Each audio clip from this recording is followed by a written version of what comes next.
Who are good equity funders? Well, there's friends and family. These are the people that know you the best.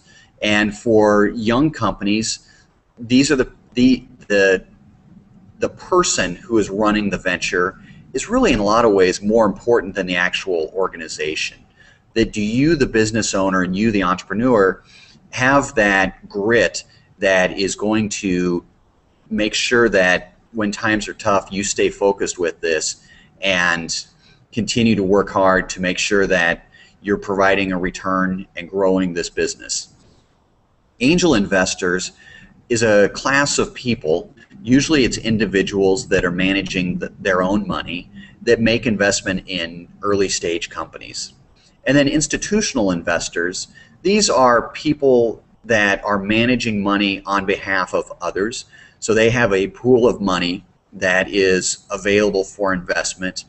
Sometimes they will make investments in early stage companies. This is more commonly referred to as venture capitalists. Venture capitalists are institutional managers. And then also private equity funds. Private equity funds tend to make investments in later stage companies, and they are also considered institutional money.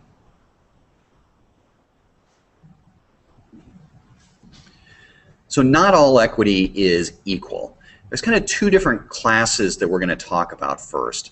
The first is founders or common shares.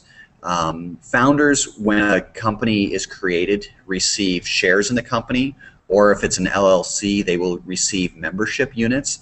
And this is the value they're getting for contributing their time and effort and any dollars that they put in. Those shares then are often sold to outside investors as common shares. And what this means is that the investor has the same rights as the founders do with the equity that they have or that they've invested in the company. The founders' shares and the common shares don't have to be priced at the same price. Usually founders' shares have a very, very low implied price for them, or they will the founders will buy their shares at usually less than a penny per share, whereas the common shares could be a much higher price per share. Preferred equity is a bit different than the common shares. The preferred equity is usually sold to outside investors, that it's not someone who is part of the management team nor a founder of the company. And preferred equity tends to be structured so that they get paid before the before the founder shares or common shares get paid. That preferred amount could be a interest payment or a rate on the amount of preferred equity.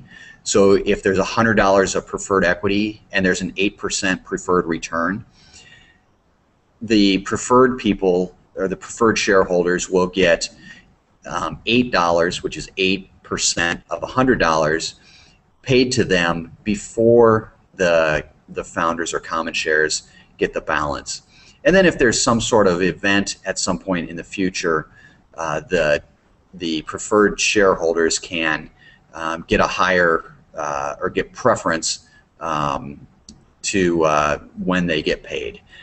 It's really hard to give a whole lot of details on this because every deal gets negotiated separately. If you are in a situation where someone seeks preferred equity, make sure you're getting the right counsel and that you really understand the term sheet and then the documentation that is going to paper this transaction. This is a place where you're well worth spending some money with an attorney or bringing in some guidance from people who have a deep understanding of this. There's a lot of things in the term sheet that, and more importantly in the ultimate document that papers the transaction, that can be very easily misunderstood, and there have been instances of bad actors who are putting things into the document that aren't necessarily in the best interest of management, nor the best interest of the company. So just have your eyes open to that. Most people are good people, but this is a place where a lot of diligence and awareness needs to take place.